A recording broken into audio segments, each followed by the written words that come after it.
Hola a todos, bueno, hola Beatriz, hola Sergi, y estamos dentro del proyecto Digita y en este caso tenemos programada una entrevista con Sergi Mar, que se ha prestado a contar su experiencia, ahora comentará él su situación y de lo que quiere hablar.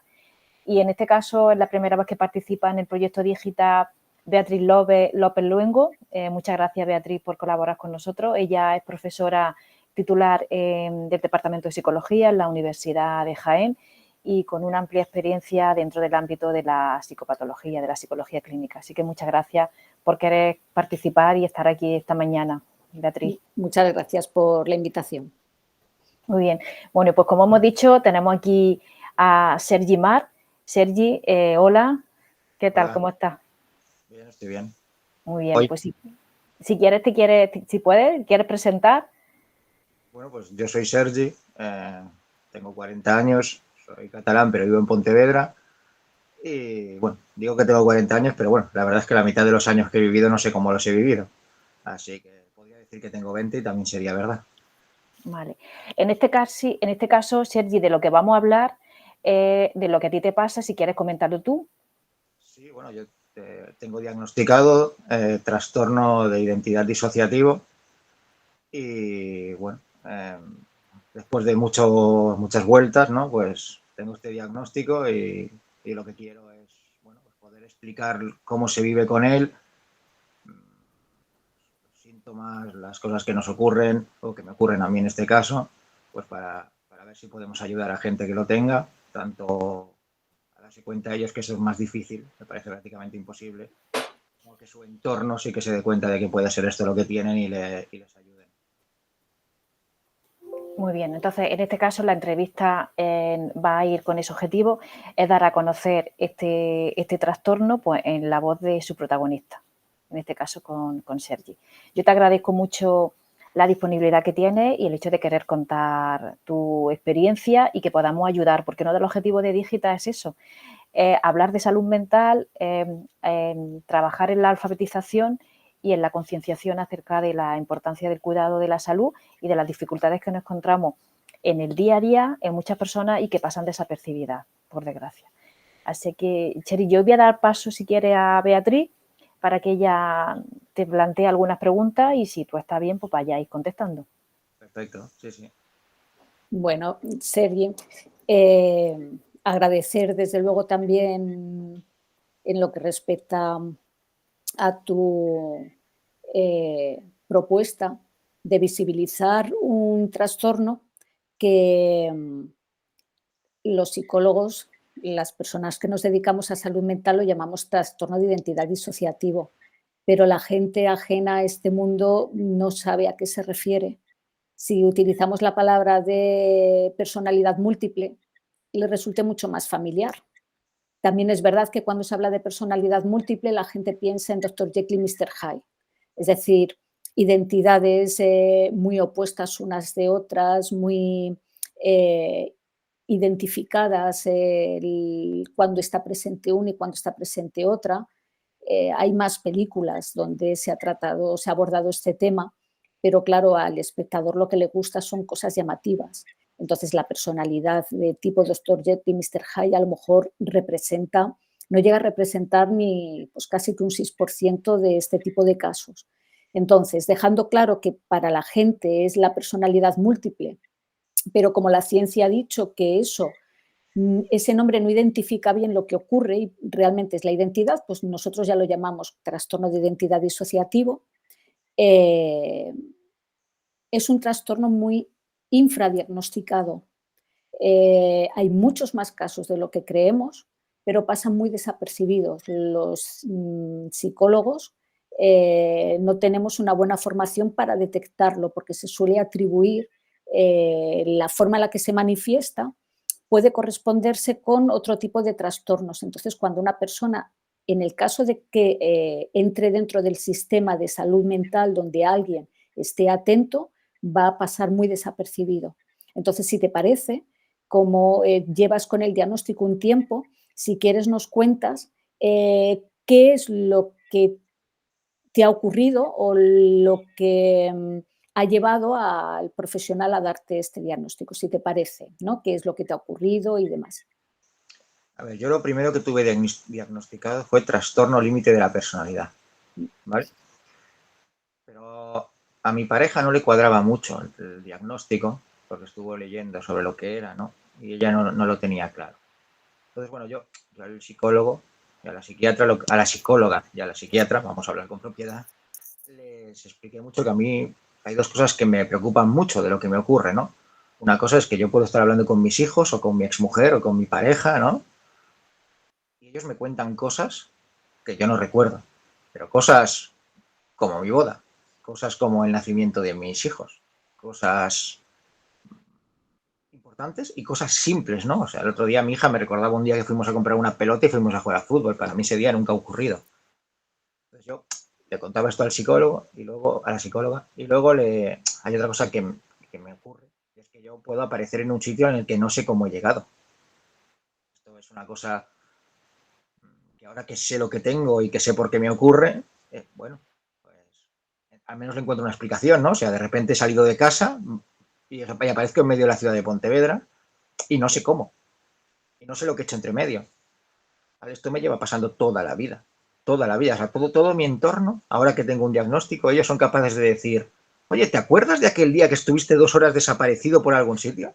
¿Te acuerdas que salías de noche a pasear y volvías 2 horas y media después a casa? Claro, yo no recuerdo nada.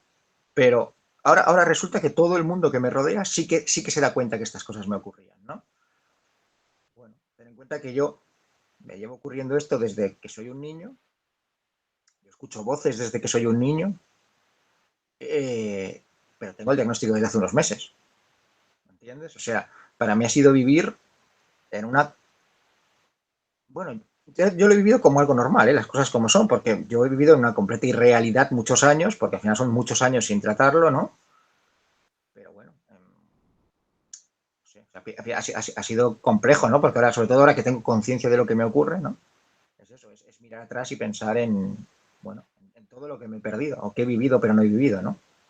Entonces, bueno, al contarle estas cosas a la psicóloga, me mandó a la psiquiatra y entre las dos dijeron que lo que tenía era esto. Pero mi psicóloga actualmente me ha dicho que me va a buscar una persona o sea, un psicólogo, un profesional, que sea especialista en trastornos disociativos porque ella, y se lo agradeceré siempre, dice que ahora ya cree que no me puede ayudar más porque no tiene formación específica para esto. Y bueno, esto se lo agradezco mucho porque, bueno, podría seguirme teniendo allí y, o sea, estoy muy contento con ella. Eso que comentas de que tú lo vives como algo más natural, es lo que suele pasar, porque de alguna forma es un mecanismo que ha utilizado tu mente para afrontar determinadas situaciones de la vida. Entonces, no es algo externo a ti. Si fuera algo externo a ti te llamaría la atención, pero todo lo que hace nuestra mente, aunque no seamos conscientes, la mente sabe que lo está haciendo. Entonces, de alguna forma, tú tienes esa familiaridad con eso que te ocurre. Pero ¿qué nos cuentas? Oyes voces. Todos los profesionales ante voces que se oyen es esquizofrenia, consumo de sustancias, son cuadros psicóticos que pueden tener origen en consumo de sustancias, en depresiones, en 20.000 cosas. Mm, Yo nunca he tomado nada. sí. El hecho de que a ti tengas esas lagunas tan grandes, lo que implica es que puede ocurrir varias cosas. Cuando nuestra identidad se escinde, las diferentes identidades pueden conocerse entre ellas. Unas pueden conocer a otras, pero las otras no, o no conocerse entre ellas. Si no se conocen entre ellas, hay lagunas. Entonces, tú, por ejemplo, tú no recuerdas tu boda, pero porque en la boda funcionabas desde una personalidad que accede a todos los recuerdos de todo lo que vives bajo esa personalidad. Cuando tu identidad es otra distinta, es amnésica, no recuerda esos acontecimientos, pero sí accede a todo lo que tiene que ver. ¿Qué es lo que ocurre? Que la mente sí tiene conciencia de esa existencia, entonces la forma de mandarte mensajes es a través de voces, voces que tú oyes, pero esa voz procede de ti y te está hablando sobre las vivencias de la otra personalidad. Ahora que tú tienes conciencia, cuando aparecen esas voces, tú ya sí le das otro sentido porque te están informando de cosas que tú no estabas bajo esa identidad, pero ahora sí te pueden ayudar a entender y recordar qué vivencias has podido tener en esos momentos de los cuales tú ahora no tienes conciencia. Entonces, claro, no es siempre que escuchamos voces es la mente la que los genera. A algunos pues les gustaría pensar que no, que son otros seres los que se están comunicando, pero no es así. Y en tu caso, simplemente obedece a tu identidad que contacta con la identidad que tú tienes en este momento. Pero claro, por ejemplo, a los estudiantes en primero aquí les hablamos de diferentes trastornos y les hablamos de los disociativos, entre ellos pues amnesia disociativa, fuga, es decir, los distintos que hay. Pero cuando pasan a segundo año, aprenden unas escalas que hay para detectar diferentes trastornos, depresión, ansiedad y demás, pero nunca hay preguntas para detectar trastornos disociativos. Entonces, según van avanzando en la carrera, se olvidan de la existencia de estos trastornos. Entonces, cuando ellos empiecen a ejercer, pues que oyen voces, cuadros psicóticos, que tiene problemas de memoria, pues cuadros más de tipo orgánico, más tipo demencias, más...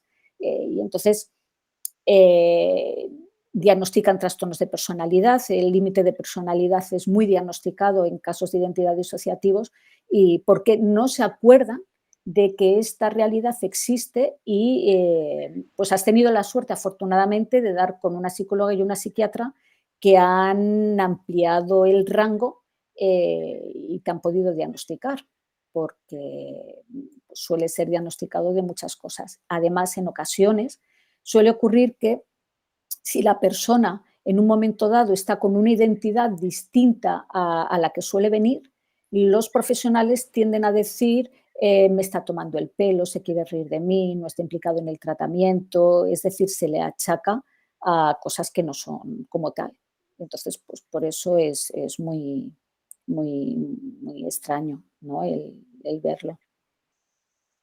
Sí, a ver, claro, yo por mi vivencia, claro, ten en cuenta que yo no sabía ni lo que era un trastorno disociativo, ¿eh? O sea, no sabía Mm. ni que esto podía existir. O sea, yo cuando empecé a tomar conciencia, realmente yo no entendía nada. O sea, ten en cuenta que esto ocurre por explota una situación, ¿sabes? O sea, y la gente me preguntaba cosas que yo decía, ostras, ¿pero de qué me están hablando, no? O sea, ¿por qué me culpan a mí de haber hecho esto si yo no recuerdo haber hecho esto? ¿Sabes? Y ahí empecé a pensar que algo raro pasaba dentro de mí.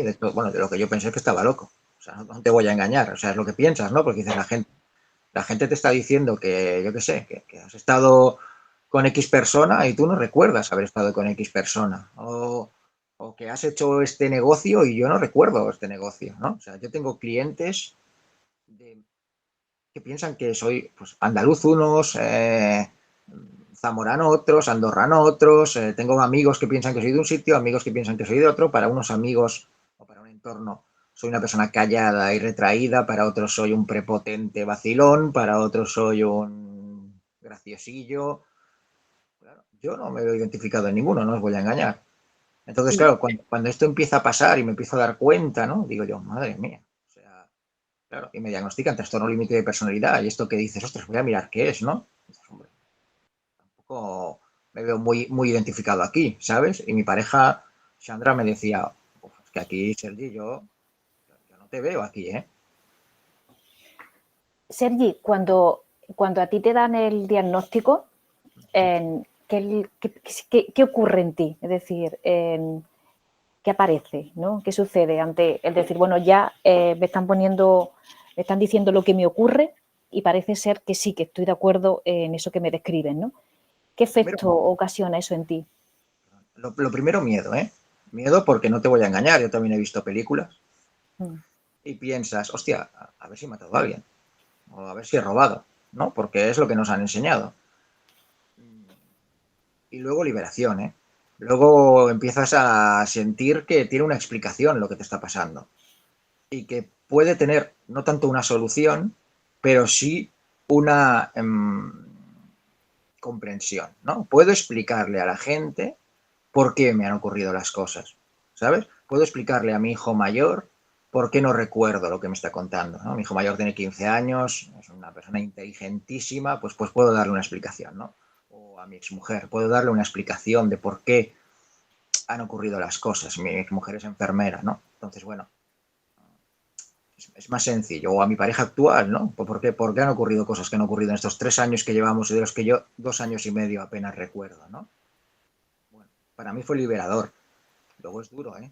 O sea, hay días que me cuesta lidiar con esto, ¿eh? Porque, bueno, sientes eso, ¿no? Que has perdido mucha parte de tu vida. Y eso es duro. Desde que tienes diagnóstico, has detectado, te han seguido ocurriendo los cambios de identidad. Sí, sí, ¿Tienes sí. alguna estrategia para detectarlos? Por ahora no. No os voy a engañar. Por ahora no. Espero eso, también espero encontrar a alguien que me enseñe cómo puedo detectarlos. Ahora lo que sé es que de repente mi pareja me dice, he estado hablando con tal, ¿sabes? Porque la pobre, pues claro, se lo encuentra, ¿no? O sea, me ocurre que a veces llamo a mi exmujer como si siguiéramos casados. O llamo a X persona como si, bueno, claro, al fin y al cabo, bueno, si entra esa personalidad, para esa identidad tengo claro que la vida sigue siendo esa. Claro, yo por ahora no soy consciente de nada de lo que ocurre. No sé si algún día lo seré, pero por ahora no lo soy. Mira, el término identidad lleva la palabra disociativo. La disociación lo que implica es que mecanismos mentales se separan. Entonces, esa separación de los mecanismos es para afrontar una situación de mucho impacto. Entonces, la mente se protege para sobrellevarlo. Entonces, imaginémonos, por ejemplo, una mujer que sufre una violación. Es un hecho tan traumático que es la mente, a veces te toca vivir la secuencia tal como es y la sufres y te acompaña el resto de tu vida, pero hay mentes que se protegen. Entonces, hay diferentes formas de protegerse. Eh, una de ellas es olvidándolo. Entonces, tú vives toda la violación, el dolor que implica, pero luego lo olvidas. Entonces, como no lo recuerdas, no tienes ese dolor, es la amnesia psicógena. Hay otras personas que lo que hacen es ver el hecho, pero no sentir el dolor que les genera. Entonces, lo que hacen es una despersonalización. Y entonces, lo que hacen es, se salen del cuerpo, es como que su mente sale del cuerpo, ve cómo está ocurriendo la violación, pero no lo siente. Entonces, al no sentirlo, la angustia asociada al evento no lo tienen. Y en otros casos lo que hace es cambiar a otra identidad, de tal forma que mientras me violan adopto otra identidad para que cuando la violación acabe vuelvo a la mía, de tal forma que es como que han violado a otras personas. Entonces son mecanismos que tiene la mente. ¿Qué es lo que ocurre? Que concretamente el de identidad disociativo, que es el que nos cuentas que te ocurre, tiene una particularidad que a diferencia del resto, solo surgen en la infancia. ¿Esto qué quiere decir? Es un mecanismo, posiblemente pues, en la infancia pueden ocurrir otros, pero el de identidad disociativo no ocurre si no eres un niño. ¿Y esto qué implica? Que cuando nuestra mente aprende un mecanismo que le es útil para afrontar algo, lo va a ir perpetuando a lo largo del tiempo. Entonces, un niño que sufre un hecho traumático y extinguir la personalidad le va a ayudar para manejarlo, y si en ese momento no tiene la posibilidad de gestionar el suceso que le ha ocurrido, su mente lo que va a hacer es mutar, cambiar de identidad cada vez que se encuentre con una situación importante de estrés. Ahora bien, cuando llevamos mucho tiempo utilizándolo, llega un momento que ya se pierde ese origen y ya muta, de tal forma que llega un momento que automáticamente ante determinadas situaciones, ante determinados contextos, determinadas personas, que el día está nublado, aparece una identidad, que tengo que hacer tal cosa, aparece otra. Entonces, cuando uno lleva muchos años su mente usando ese mecanismo, luego es muy complejo el pedirle a la mente que no lo haga, porque escapa a nuestro control. Tú piensas que yo he podido localizar lo más que con 9 años ya lo hacía. Eso ya lo he podido localizar, pero seguramente viene de antes, ¿eh? O sea, mi hecho traumático es un poquito antes. Pero bueno, por lo menos he podido comprobar que desde los 9 años lo hacía. me lo han diagnosticado con 40. O sea, mi cerebro, mi psicóloga me dijo que mi cerebro era una máquina perfecta de disociación. O sea, yo no sé cuántas veces al día me puedo haber disociado en un día normal, porque mi mente sabía, me doy cuenta, por lo que me explica la gente, no tanto porque yo me dé cuenta, sino me di cuenta que sabía con quién disociarse, con cada persona, con cada... Y para mí es tremendamente impresionante, porque quiero una explicación, pero no la encuentro más allá, o sea, de que esto es lo que he vivido y es así. Y me duele mucho haberle hecho mucho daño a mucha gente. ¿Sabes? O sea, soy consciente de que le he hecho mucho daño a mucha gente sin querer, ¿no? De una manera completamente inconsciente. Es doloroso, es doloroso. También has hecho mucho bien a mucha gente. Sí, eso me dicen, ¿eh? O sea, me dicen que todas mis identidades, o sea, todo el mundo me di cuenta que le guarda cariño, ¿no? Os cuento una cosa que me ha ocurrido el mes pasado, ¿no? Y es que ha habido 4 o 5 personas que me han escrito para preguntarme qué tal mi familia, ¿no? Y yo pensaba, hostia, ¿y mi familia por qué va a estar mal, no? Y resulta que es que para esa gente, yo soy de Massanassa, que es un pueblo de Valencia en el que ha habido las riadas, ¿no? Y he dicho, hombre, bueno, pues mira, o sea, debo ser buena persona, ¿no? O sea, o gente que me escribe y me pregunta, oye, que voy a tu provincia a pasar las vacaciones, ¿qué me recomiendas, no? Y ahora yo tengo que pensar, bueno, les tengo que decir dónde te alojas, ¿no? Porque así ya sé de dónde, de qué me están hablando, ¿no? Pero bueno, veo que tengo buena relación con más o menos todo el mundo. Tengo como mínimo 9 identidades localizadas, cada una muy desarrollada, con su tejido, con su gente. Bueno, estoy en ello. Pero bueno, yo te digo que escucharte a ti, Beatriz, realmente, por ejemplo, me está ayudando mucho porque o sea, realmente lo explicas de una manera perfecta. Te voy a traer conmigo a que se lo expliques a la gente que no lo quiere comprender, que también me encuentro de esta gente. Llama mentiroso y punto. Yo digo, mentiroso, pues te dejo mi cerebro y a ver cómo lo lleva. Te iba a preguntar yo precisamente si cuando estaba dándote la explicación, Beatriz, si estabas de acuerdo, ¿no? Si te veía ahí reflejado, ¿no? En la explicación que estaba dando Beatriz. Es la vez que más reflejado me siento. Cuando he explicado esto de que, claro, si lo llevas haciendo muchos años, tu cabeza lo hace de una manera automática y... Porque a mí me ocurría eso, que yo me di cuenta de que mi cabeza podía cambiar cuando ella sentía que tenía que hacerlo, ¿no? Y yo digo, madre mía, o sea, ¿cómo he sido capaz de hacer esto? Y es una cosa que no encuentro explicación para la gente, porque yo quiero que toda la gente lo comprenda, de verdad, ¿eh? O sea, creo realmente que es muy importante que la gente lo escuche y lo comprenda. Pero claro, me faltan a veces respuestas y tampoco quiero mentir. Si no tengo respuesta, yo les digo, yo no tengo respuesta. O sea, yo sé lo que he vivido, y tampoco lo sé, me lo estáis contando, pero no tengo respuesta. Pero fíjate, a raíz de tú exponer tu caso, va a haber personas que lo vean y se vean identificadas en ti y empiecen a ver una explicación distinta de lo que les pasa. Porque muchas veces el problema es que no hay visibilidad con respecto a esto. Tenemos para otros trastornos el Día Internacional del cual, pues bueno, pues se empieza a hablar. En tu caso, bueno, afortunadamente tienes personalidades que son muy amigables, pero suele ocurrir que a veces esas personalidades que la persona, esas identidades, mejor dicho, que la persona tiene, están muy relacionadas con un repetir un patrón. Entonces, de la misma forma que nos encontramos que hay personas que son maltratadoras, que en su infancia fueron maltratadas, pues nos encontramos que si en la infancia una persona ha vivido experiencias brutales, algunas de esas identidades pueden repetir esas experiencias brutales, de tal forma que una de las identidades es una identidad apacible, con una profesión y demás, pero la otra a lo mejor es una persona pues maltratadora, una persona muy arisca, muy problemática.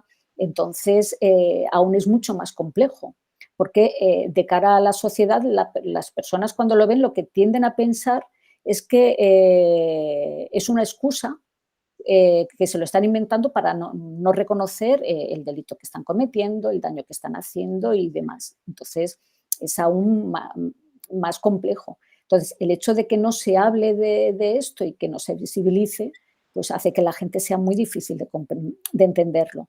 Aparte de que normalmente las personas es algo así como que lo que a nosotros no nos ocurre, no nos creemos que a otro le pueda ocurrir.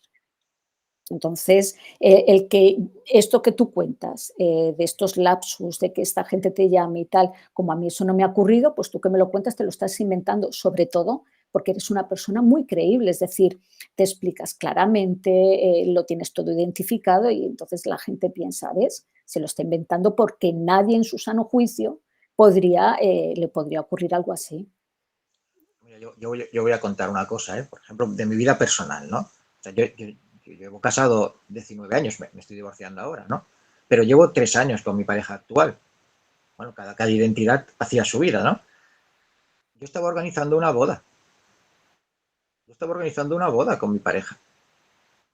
Cuando alguien me dice, gente en su sano juicio, digo, ¿hay algo más fuera de su sano juicio que organizar una boda cuando ya estás casado?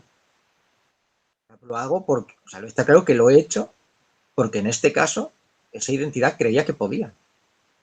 O sea, Claro. como esto tengo 1000 ejemplos, ¿eh? De gente que me comenta, has hecho esto otro, Digo, hombre, me estás acusando de que esto no puede ser así, pero tú has vivido. Y realmente con la mayoría de gente cuando lo razonas se dan cuenta, ¿eh? Tengo que reconocer Mm. que hay un porcentaje más alto del que yo esperaba, que cuando lo razonas lo comprende. ¿Qué pasa? Yo creo que yo tengo que hablarle a los que no, a los que lo niegan, a los que me dicen que eso no puede ser así. Porque sí, yo tengo la suerte de tener una pareja de la leche, de tener una exmujer de la hostia, de tener una hija que me quiere comprender, un hijo que me quiere comprender, de tener amigos que me quieren comprender. Pero, como os comentaba, yo he hecho un perfil de Instagram para poder hablar del trastorno de identidad disociativo desde mi perspectiva. Ya aviso de que no soy psicólogo ni soy psiquiatra, solamente puedo hablar desde mi perspectiva. Y la gente me va hablando, y me van hablando personas que lo tienen, ¿no? Y veo que no todo el mundo tiene mi suerte, que no todo el mundo tiene un entorno que lo quiere comprender, ¿no? Mm. Entonces yo quiero hablarle a esa gente. Creo que es necesario que esa gente comprenda que esto ocurre y que esto puede pasar y que es tremendamente duro para nosotros, ¿eh? O sea, yo puedo sonreír, yo puedo explicarlo aquí con tranquilidad, estoy nerviosísimo, pero puedo aparentar tranquilidad. Estoy escuchando mis voces muchísimo en esta conversación, me cuesta hasta escucharos, pero quiero que todo el mundo comprenda que esto ocurre y que no hace falta que asesinemos a alguien ni que no vemos o sea, acabo de ver la serie La última noche en Tremor, ¿no? No sé si la habéis visto, pero le diagnostican trastorno de identidad disociativo porque ve el futuro. Digo, ostras, maravilloso. Yo no lo veo el futuro, ¿sabes? Sería la hostia, porque me Mm. compraría la quiniela. Bueno, yo quiero normalizarlo, o sea, y creo que, por ejemplo, gente como vosotras, que lo explica también tan bien, ayudáis mucho a que se normalice, ¿sabes? O sea, por eso quiero contar mi opinión las veces que haga falta, porque me doy cuenta que hay gente con la que hablo que ellos se sienten completamente incomprendidos. Completamente incomprendidos. Es que tú fíjate lo que ha comentado antes Beatriz, ¿no? Y la sensación esta que tienes tú, ¿no? De que, bueno, que te has sentido perdido, que todavía sigues encontrando esas explicaciones que te hacen falta, pero vas, ¿no? Encontrándolas y eso te está ayudando un montón. Pero al final es como, al final es algo que ha ocurrido en nuestra vida porque necesitábamos protegernos, ¿no? Entonces, yo digo que a veces somos la máquina perfecta, porque qué recovecos buscamos, ¿no? En nuestra mente para protegernos de determinadas situaciones, ¿no? Y para eso hay que entenderlo. Para poder, ¿no? Hay que comprenderlo, pero hay que entender esto. Entonces yo creo que el objetivo que tú tienes de poder hablar de esto tranquilamente, porque como decía Beatriz, se oculta, no se aborda suficientemente en la Facultad de Psicología para formar a nuestros estudiantes, no se aborda. Y necesitamos hablar tranquilamente, tener testimonios como lo que tú estás diciendo, Sergi, para poder entenderlo y poder ayudaros. Pero es un mecanismo de defensa que decimos, menos mal que tenemos ese mecanismo de defensa, entre comillas, por la situación que a veces una persona puede vivir, ¿no? Yo creo que mucha gente tampoco lo habla porque es evidente que nos ha pasado cosas en la infancia que no apetece hablar de ellas, ¿vale? Y puede que a lo mejor hayamos tenido una situación familiar que no ha respondido de la manera que a lo mejor debería, ¿no? Pero yo creo que se puede hablar de esto sin rencor. Yo no le guardo rencor a la gente que me ha hecho mal. O sea, cada uno que cargue con su conciencia, ¿sabes? Y en el caso de la familia, yo creo que lo hacen lo mejor que saben, ¿sabes? O sea, que se equivocaron. Bueno, es evidente. Yo soy padre y seguro que también me he equivocado, vamos, segurísimo, porque con este trastorno, como comprenderéis, hay cosas que no sé que he hecho, ¿sabes? Pero yo lo que quiero es que la gente que tiene niños los escuche. Y cuando vean que el niño hace cosas raras, que no digan, es un mentirosillo, qué gracioso, cómo se inventa cosas, o cómo habla con nadie, como hacía yo, ¿no? Escuchar a los niños, hablar con ellos. A mí, si la profesora de mi hija me dice, tu hija ha hecho esto, yo quiero escuchar lo que mi hija opina. Que le voy a dar credibilidad a la profesora, cierto, pero quiero saber su versión. Y creo que esto lo tendríamos que hacer todos los padres, todos los profesores, porque ayudaríamos mucho a lo mejor a que esto se ataje con 14 años y no con 40. ¿Sabes? O sea, para mí, ojalá yo supiera desde hace 20 años que tengo este trastorno, porque hubiera hecho mi vida de una manera diferente y a lo mejor no hubiera hecho daño a mucha gente. Yo lo que quiero es que esto no Ahora, pase. ahora que estás hablando, Sergi, de tu infancia, dices que, bueno, que desde los 9 años, y estás comentando la importancia de que alguien, ¿no?, hubiera dicho qué está pasando aquí, ¿no? Y que en lugar de decirte las frases típicas que solemos escuchar, es cosa de niños, son tonterías, o déjate de, ¿no?, hacer estas cosas que es que... Y encima nos regañan, ¿no? Regañan. Entonces, ¿qué importancia le das tú a esto, a tener ese contexto familiar en el que puedan resultar de ayuda? ¿Qué Voy a, consejo? contar, voy a contar así un poco por encima lo que a mí me ocurrió, ¿no? Yo tengo 6 años y empiezo a ir a la piscina con muchísima ilusión, ¿vale? Algo ocurre en la piscina. Yo soy de Barcelona, no soy de una ciudad pequeñita, soy de Barcelona. Y una tarde me escapo y estoy 4 horas dando vueltas por mi barrio y en la escalera de mis padres, porque al final soy un niño y acabo decidiendo volver allí, ¿no? Y me encuentran. ¿Qué ocurre? Mis padres me riñen y al día siguiente me llevan a la piscina igual. ¿Qué ocurre en la piscina? Yo tengo recuerdos, pero no sé si son del todo reales o no, necesito hacer terapia, pero los recuerdos que yo tengo son horribles. Yo tengo 6 años. ¿Por qué nadie le pregunta a ese niño por qué hace eso? ¿Por qué tiene tanto miedo de ir a la piscina que empezó yendo con ilusión? ¿No? Yo estoy seguro de que todo empieza ahí, porque Pero desde ahí mi abuela recuerda que tengo amigos invisibles y que empiezo a hacer cosas raras, ¿no?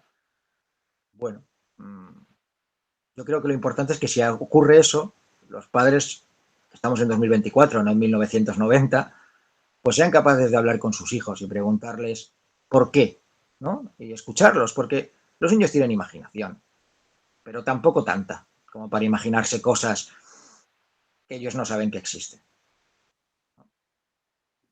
claro, eso que dices es clave, ¿no? No es tanto que también es escuchar a los hijos, sino preguntarle a los hijos. Y a veces no preguntamos porque si no preguntamos no escuchamos, porque si escuchamos, ¿qué hacemos con lo que nos dice? Porque eso lo hacemos los adultos también. En nuestro funcionamiento diario tú ves cosas raras y dices, bueno, yo no lo pregunto porque si no lo pregunto, así parece que no pasa nada.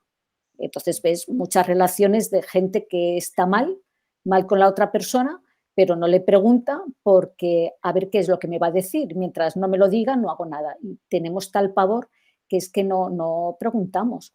Pero ejemplificas muy bien lo que pasa, parece un amigo imaginario, es tu otra identidad. Es decir, en un momento dado, eh, en los trastornos de identidad disociativo siempre son protectoras. Esa identidad que surge siempre es protectora, siempre. Pero con el paso del tiempo puede dejar de ser protectora y puede incluso atacarte a ti mismo y hacerte daño, ¿no? Yo recuerdo el caso de una persona que le pasó en su infancia de, estuvo en un, bueno, tenía una relación con la madre un poco particular, porque la madre, bueno, pues el marido la abandona, siendo ella pues, muy joven, con un niño que no sabe qué hacer bueno, pues la mejor alternativa que ella ve es pues, llevarle a lo que eran los reformatorios, ¿no? A un centro donde el niño le están educando, pero que no sale a casa. Y el niño en ese periodo en el que está, hay uno de los monitores o uno de los profesores de educación física que abusa sexualmente de él. Entonces empieza a aparecer una voz y una identidad que le avisa. Cada vez que ve al monitor cerca le dice, ten cuidado, cambia de sitio, vete a otro lado. Y tiene ese papel protector. ¿Vale?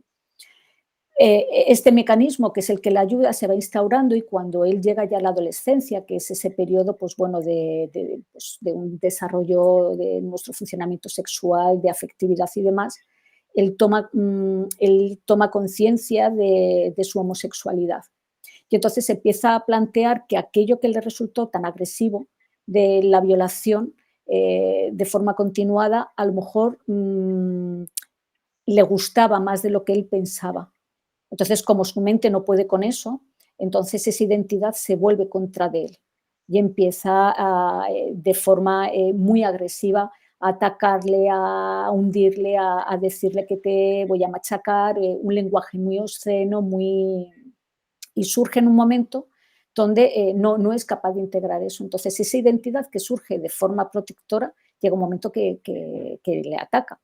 Entonces, los inicios siempre son muy protectores y además suele ser una única identidad, que lo vemos reflejado en los niños pues porque de repente aparece un amigo invisible, porque de repente hablan en voz alta, dialogan consigo mismos, pero si eso no...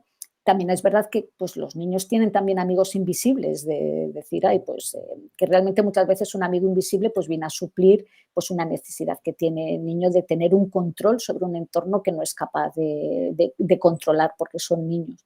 Pero si con el paso del tiempo no se ataja, pues ya nos encontramos con que todo eso se va, pues eso, disgregando, se va perdiendo el control. Ahí hay un elemento que en tu caso es muy claro, y es que para abordar esto hay muchas formas de abordarlo.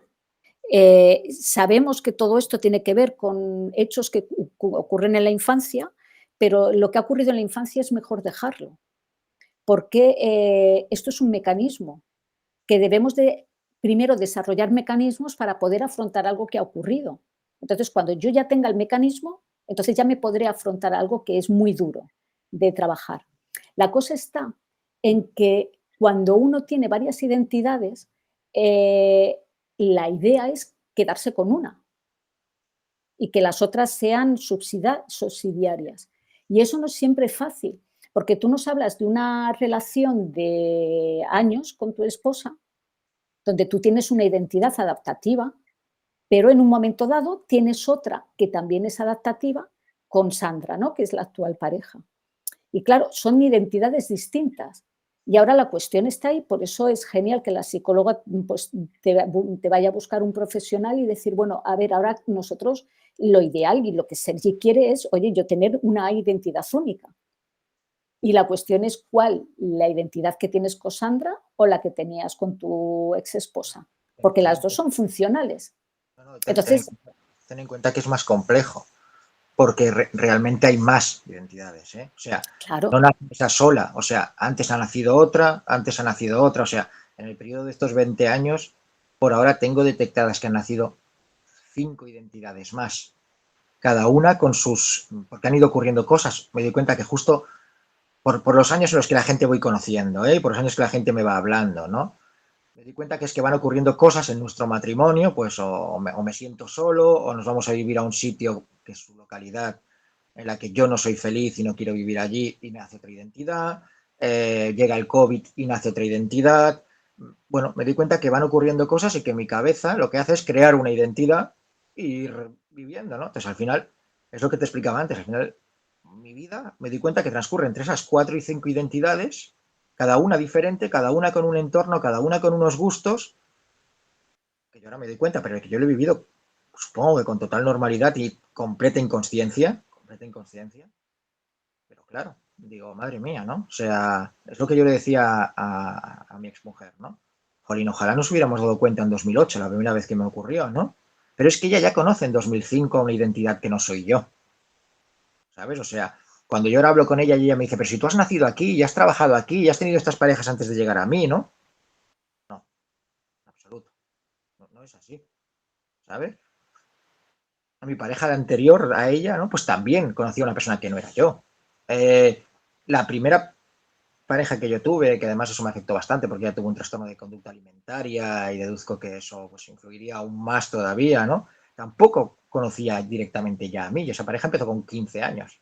O sea, hace muchísimos años, lo que digo, hace por lo menos 30 años que yo no soy yo. Que yo no soy yo. Y yo quiero ser yo. ¿Quién es yo? Pues poquito a poco lo voy descubriendo, pero yo no quiero ser como me cuentan que son algunos de mis identidades. No me gustan. Yo no quiero ser un prepotente, yo no quiero ser un listillo, yo no quiero ser...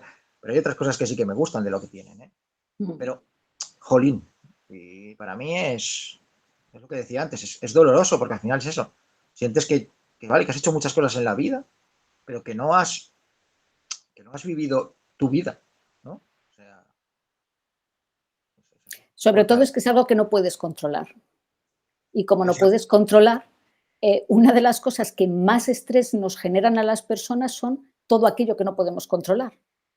Y entonces el hecho de que tú no puedas controlar cuando aparece una identidad y otra, a su vez se convierte en un estresor. Y entonces por ahí vais a empezar a trabajar. Es decir, no se trata de, porque tú ahora hablas de tu yo.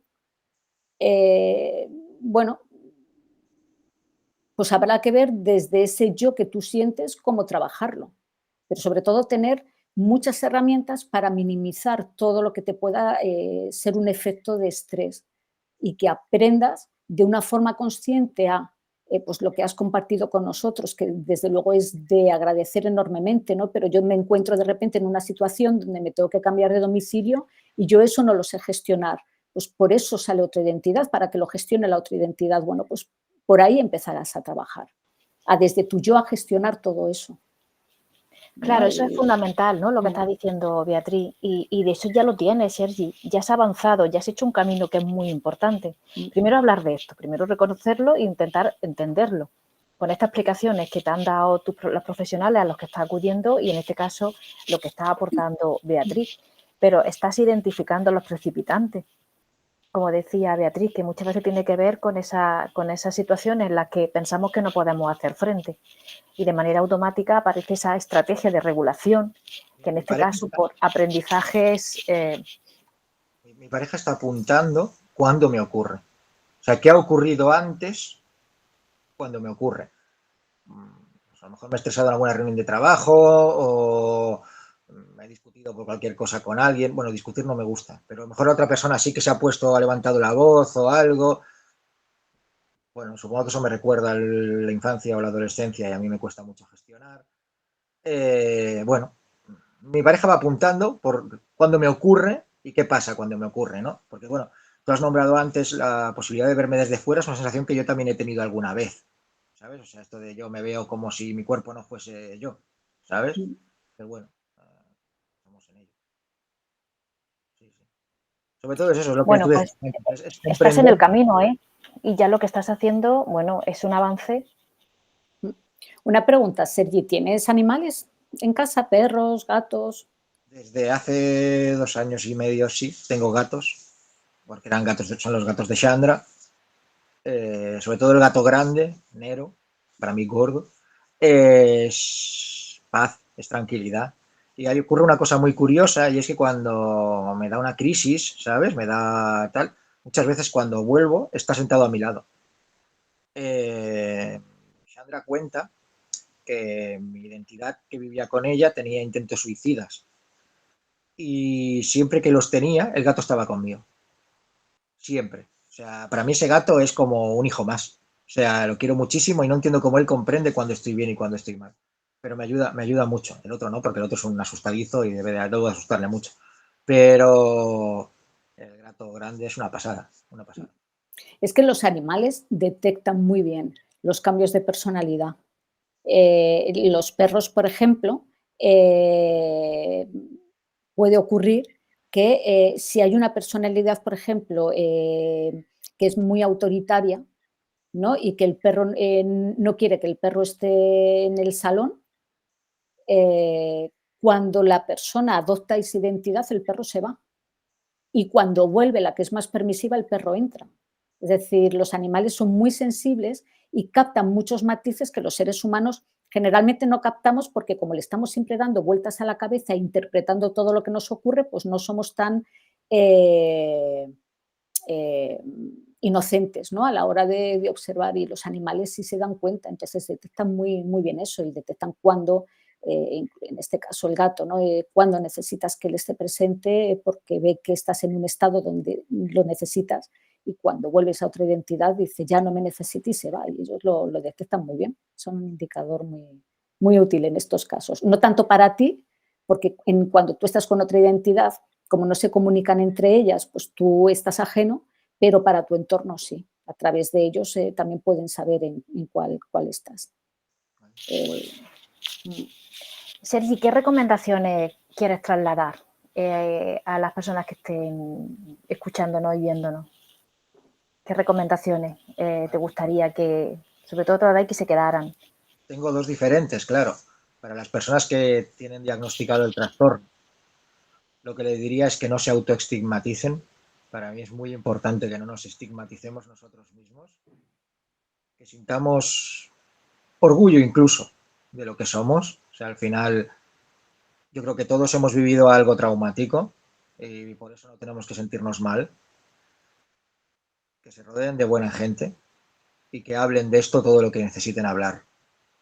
Y para la gente que convive con personas como nosotros, lo primero es darle las gracias y lo segundo es que escuchen mucho, que comprendan, que se informen, que tengan mucha paciencia, pero sobre todo que comprendan. Yo creo que hay mucha gente a la que le cuesta mucho comprender. En general, no solo del trastorno de identidad disociativo, creo que de todos los trastornos de la salud mental. Creo que falta mucha comprensión. Sobre todo los que somos padres, que escuchemos a los niños, que les preguntemos, que cuando los veamos, que cuando veamos que los niños están nerviosos o que hacen algo diferente, que hablemos con ellos, porque ahí se puede atajar todo. Bueno, yo creo que son estupendos, yo creo que es muy importante tanto para las personas que estén sufriendo, como tú has dicho, para el autoestima y el estigma por parte de los demás. Y es simplemente no asustarnos, como decía Beatriz, ¿no? Cuando preguntemos a alguien que realmente preguntemos y que estemos interesados en lo que nos dice. Si no podemos dar respuesta, al menos simplemente la respuesta es, oye, pues espérate que voy a preguntar, o oye, pues a lo mejor tienes que consultar, ¿no? Y ese consejo ya puede ser interesante. En relación a esto, Sergi, creo que lo has comentado antes, pero era por si lo puedes trasladar de nuevo aquí. ¿Qué es lo que ocurrió en tu vida hace el tiempo en el que tú empezaste a darte cuenta, o qué ocurrió, quién te ayudó o qué te ayudó para decir aquí está pasando algo? Y voy a pedir ayuda a los profesionales. A ver, lo que ocurrió es que las familias de mi mujer y de mi pareja se ponen en contacto entre ellas. Ellos lo que piensan es que soy un sinvergüenza, que tiene una doble vida y ya está. Pero lo que ocurre es que cuando se lo cuentan a mi exmujer y a mi pareja actual lo que hace es llamarme 2 horas después y decirme, bueno, yo esto no lo recuerdo muy bien, ¿vale? Porque yo me di cuenta que lo que ocurrió en ese momento es que entró mi tercera identidad, porque yo llamé a otra persona, le dije que iba a ir con ella porque estaba agobiado y había discutido. O sea, entra otra identidad, que es lo que ha explicado Beatriz, deduzco, ¿no? Que es que me protege automáticamente. Pero lo que sé es que me llamó mi pareja actual, Chandra, y me dijo, tenemos que ir a un psicólogo, tenemos que buscar algo porque lo que a mí me están explicando no me cuadra con la realidad que yo he vivido. Bueno, yo pasaron unos días en los que no entendía nada. De hecho, ese mismo día lo que ocurre es que yo hablo con mi exmujer. Ella me dice que sabe que estoy con otra, pero yo le hablo de otra persona y de otra situación. O sea, es curioso, pero bueno, es que claro, para mí era otra realidad. Claro, ya estaba hablando con otra de mis identidades, me doy cuenta ahora que esa vive otra identidad, claro, vive otra realidad. Pasan los días, yo me voy a pasar unos días a Barcelona y tengo decidido que no puedo más y que yo no quiero seguir viviendo porque no entiendo absolutamente nada de lo que está ocurriendo. Entonces mi pareja Chandra me dice, vuelve a Galicia, tengas lo que tengas, yo nunca te voy a soltar la mano. Y bueno, decido volver, buscar una psicóloga y empezar el proceso. Pero vamos, yo se lo agradezco infinitamente a Chandra, que ella tuvo claro siempre que no cuadraba. O sea, ten en cuenta que yo llevaba nos hemos dado cuenta ahora, yo llevaba una nota en la cartera en la que ella me explicaba que era Chandra, que era mi pareja, y que si me despistaba o me perdía, que la llamara. Ahora entiendo que la llevaba porque me debía de perder mucho y porque mis identidades cuando entraban no sabía quién era Sandra. Entonces así siempre la podía llamar, ¿no? Bueno, pues eso ya explica lo maravillosa que es ella, ¿no? O sea, sin entender absolutamente nada de lo que tengo y sabía que me perdía y sabía que tenía fallos de memoria, pues ya me intentaba ayudar sin saber, porque nunca hubiéramos dicho que yo te podía tener esto porque no sabíamos ni que existía, no nos engañemos. Mm. Entonces, bueno, lo que ocurrió fue eso y eso desencadenó todo. Por eso también yo le agradezco mucho a mi exmujer que me siga ayudando todos los días, a mucha de la gente con la que he vivido que me sigan ayudando.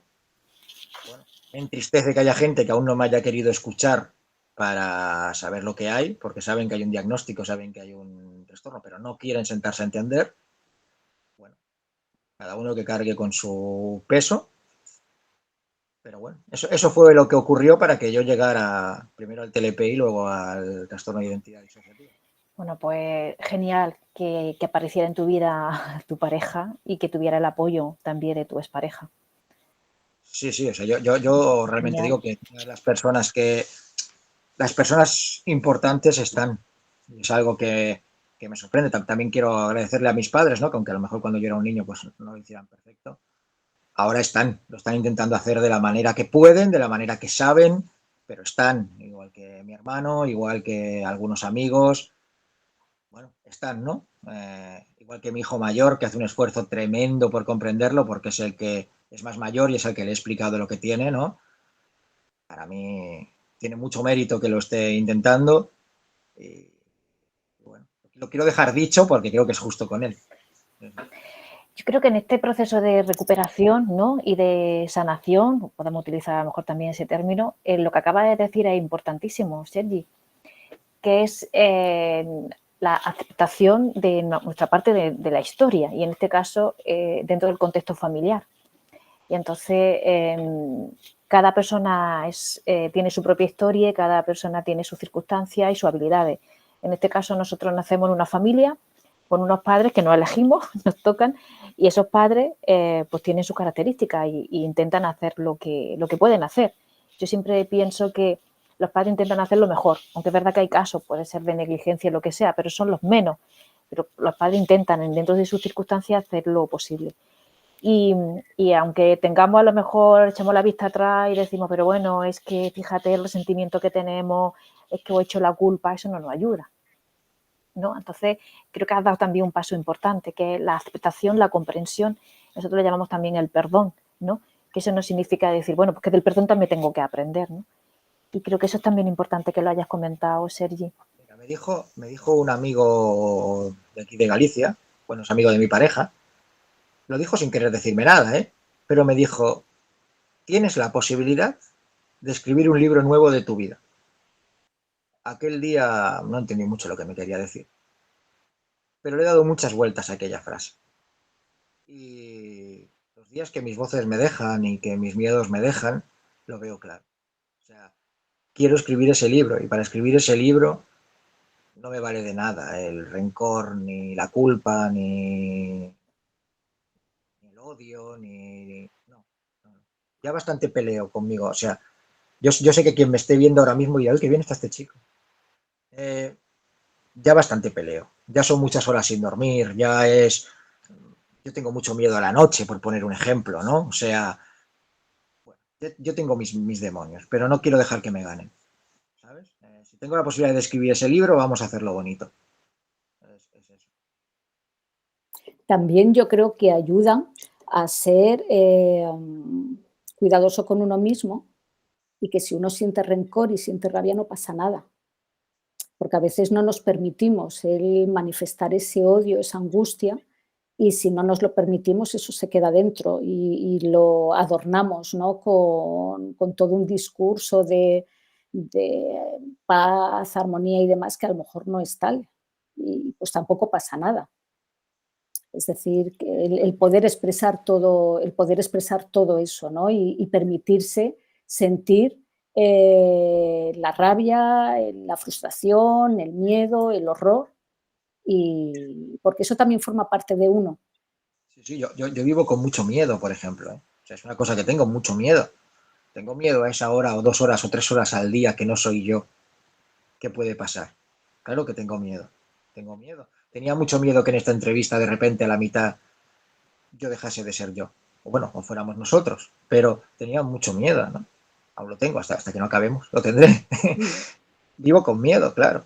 Pero vivo, ¿no? Al final Claro. es de lo que se trata. ¿Sabes? O sea, yo quiero aprender a vivir sin esto. O sea, sin miedo, me refiero, ¿eh? O sea, sin Es que la rencor. clave para superar o para enfrentarse al miedo es eso, es actuar, porque lo que decía antes Beatriz al principio, en la impotencia que sentimos, la mayoría de los trastornos, cuando uno de los síntomas más incapacitantes es que me siento impotente y creo que no puedo hacer nada, que esto es totalmente desbordante para mí. Entonces, tú estás en ese proceso de cambio y la sensación que tienes de que ya puedes ser, ya estás haciendo cosas, esas cosas hacia la dirección que tú quieres conseguir y sobre todo enfrentándote a tu miedo.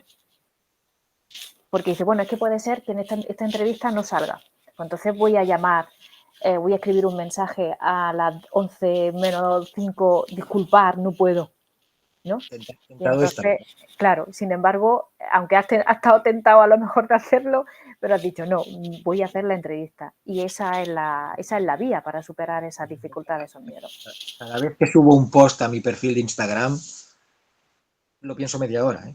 Y lo repaso, y lo repaso, y lo repaso, y busco información para ver si lo lo estoy explicando bien, aunque mira, lo he vivido, ¿sabes? Pero, bueno, todo en mi vida es así, ¿eh? O sea, yo voy a darle un beso a mi pareja y pienso si lo va a querer el beso. Voy a ver a mi hija y pienso si va a estar feliz. Vivo así desde los últimos meses. No sé si antes he vivido así, pero desde los últimos meses vivo así. Pero prefiero sonreírle que estar llorando en un rincón. O sea, no sé. He decidido que me lo quiero tomar así y así va a ser. Pero claro, yo me estoy conociendo. Yo aterricé aquí con una profesión que no me gusta. Yo he sido agente de seguros e inmobiliario, parece, pero es que no me gusta vender. O sea, ahora estoy dando una vuelta, estoy llevando redes sociales de empresas, dando los cursos de formación, que son los que he hecho siempre, pero ahora me dedico un poquito más. Bueno, quiero poder construirme a mí, pero todo me da miedo, o sea, todo. O sea, bueno, quiero explicarlo, o sea, vives con miedo, pero por eso digo que la gente que tenga cualquier diagnóstico de trastorno, supongo que cualquiera, tendrá miedo. O sea, da igual, a lo mejor dicen que tienes TDAH y tendrás miedo. O sea, bueno, el mío supongo que da más miedo porque al final, bueno, hay una parte de ti que tú no controlas y te das cuenta que no la has controlado nunca. O sea, es que mirar atrás y darme cuenta, es que es tremendo, porque puedo estar con gente que está contando cosas que hemos hecho y, ostras, es muy fuerte, ¿eh? O sea, podéis haceros una idea, pero si no lo habéis vivido, ostras, que te pregunten, oye, cuando hiciste esto, ¿por qué lo hiciste? Y dices, no lo sé, que yo no lo he hecho. Lo ha hecho otro que vive aquí dentro mío, pero yo no lo he hecho. Claro. Esas cosas son, bueno, pues te hacen vivir con miedo a lo que la gente te va a preguntar, con gente, bueno, pero Mira, fíjate en la historia, cuando explicamos la historia de la psicopatología, Galeno, allí en la época del Imperio Romano, dijo que el miedo era un elemento presente absolutamente en todos los trastornos mentales, en todos. Miedo a volverte loco, a no controlar, a perder tu identidad, que es un elemento que está presente absolutamente en todos los trastornos y lo has explicado muy bien, porque es una condición. Quizás hay un trastorno donde eso no existe, que es en lo que son los psicópatas, el trastorno antisocial de personalidad, pero excepto en ese, es algo que está ahí, ¿no? y que bloquea. De todas formas, estás en buen camino. Este sí que es verdad que es uno de esos trastornos que requiere la ayuda de un profesional para poder eh, manejarse en el día a día con esta condición. Hay diferentes formas de abordarlo, ¿no? Hay algunos que hay a ver, la persona que tiene el trastorno de identidad disociativo te marca el tipo de intervención que puedes hacer.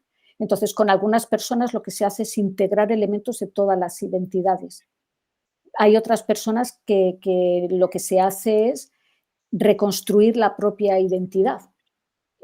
porque realmente las personas que no tenemos un trastorno de identidad disociativo tenemos muchas cosas que no están conectadas. Todos tenemos problemas de memoria, tenemos formas de responder distinto. Hay personas que podemos ser o pueden ser muy agresivas con los hijos, pero con los jefes ser muy sumisos y demás. Y luego hay otras personas que el trabajo que necesitan, y es por donde quieren ir, es construir su identidad. Es decir, ¿cómo quiero yo estar en esta vida? Y desde ahí construirlo e ir desechando las otras. Entonces, ese acompañamiento es un trabajo largo, de la mano de un profesional, pero que de alguna forma verá en ti cuál de los 3 caminos es el que más te beneficia y por el que puedes ir, fluir mejor. De todas formas, estaba recordando, hay un documental que le pongo a los estudiantes de síndrome de la Tourette. Entonces, hay el síndrome de Tourette es un trastorno con muchos tics y algunas personas ese tic es vocal. Entonces, no pueden evitar decir insultos o darse golpes porque es un tic. Y entonces les pongo el caso de una persona que cuando se relaciona con otros, ¿no? Por ejemplo, tiene que llamar al colegio porque su hijo se ha dejado la merienda en casa. Y entonces llama al colegio y lo primero que dice, hola, me llamo tal, soy el padre no sé qué, tengo un síndrome de Tourette y me puede pasar esto.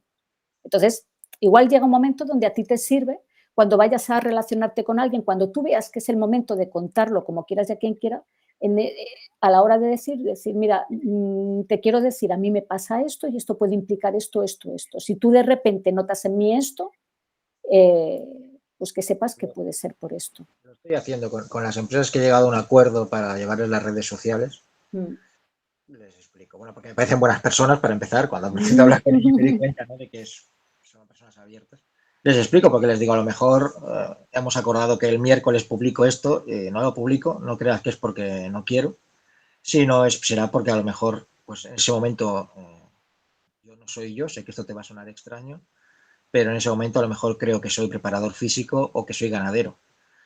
Evidentemente, cuando soy preparador físico o ganadero no tengo ni idea de redes sociales y claro, no te lo voy a saber hacer y ni tan siquiera te conozco. Entonces, bueno, me estoy encontrando que la gente cuando lo explico, bueno, también es verdad que una de las empresas con las que colaboro es una empresa de Open Mind, que es una empresa de salud mental. Y bueno, ellos, claro, están un poco más ¿cómo se dice? Sensibilizados, ¿no? Pero bueno, las otras 2 empresas no tienen nada que ver y lo han comprendido bien. O sea, genial. Pero sí que lo explico porque, bueno, sobre todo porque se lo quiero explicar a todo el mundo. O sea, es una cosa que creo necesario. O sea, a lo mejor no viene a cuento, pero yo lo explico. Y segundo, porque me tengo que proteger un poco. O sea, claro. también me estoy autoprotegiendo. O sea, esto es... Bueno, pues yo creo que no queremos tampoco abusar de ti, Sergi. Creo que ha sido súper interesante todo lo que nos has contado. Te lo agradecemos un montón. Primero, la valentía que tienes. Y yo creo que tu testimonio va a servir. De hecho, ya está sirviendo lo que tú, por ejemplo, en la red social que ha abierto en Instagram y la gente se está comunicando. Hay una necesidad importante de hablar en primera persona, que la gente que te escuche pues se sienta identificado o identificada y que diga, necesito, ¿no? Pues me siento, ya sé lo que me puede pasar y necesito encontrar esa comprensión. Y yo creo que esta entrevista va a facilitar mucho eso, así que te lo agradecemos un montón que sea a través del proyecto Digital, que el objetivo es precisamente este. No sé si quieres comentar algo más, Beatriz, un poco para ir cerrando y luego también te doy paso también a ti, Sergi, para que digáis lo que, como último, ¿no? Para cerrar esta entrevista. Pues mira, simplemente hay personas, no sé si conocéis a Eleanor Lodge, si ponéis Eleanor Lodge charla TED, ella tiene una experiencia que le ocurre pues en la infancia, pero ella en un momento dado empieza a escuchar voces y se encuentra que cuando le dice a una amiga pues que escucha voces, la amiga pone ahí el voz en el grito, esto que puede ocurrir, pero cómo es posible y demás. Pero ella estaba pasando por un proceso depresivo y demás.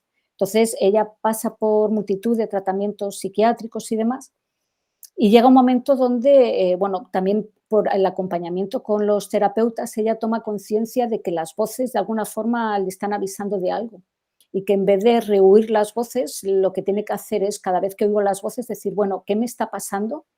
Que la voz me está avisando. Y entonces, pues toma conciencia de que tiene una entrevista de trabajo y que está muy nerviosa. Decir, bueno, pues la voz me está diciendo que estoy nerviosa con esto y entonces me tengo que trabajar qué me pasa con la entrevista de trabajo y de estar seguro y demás. Y a raíz de ese trabajo personal que ella hace, ella se ha dedicado ha escrito un libro sobre el tema y se ha dedicado a hablar de esto para ayudar a las personas que están en una misma situación.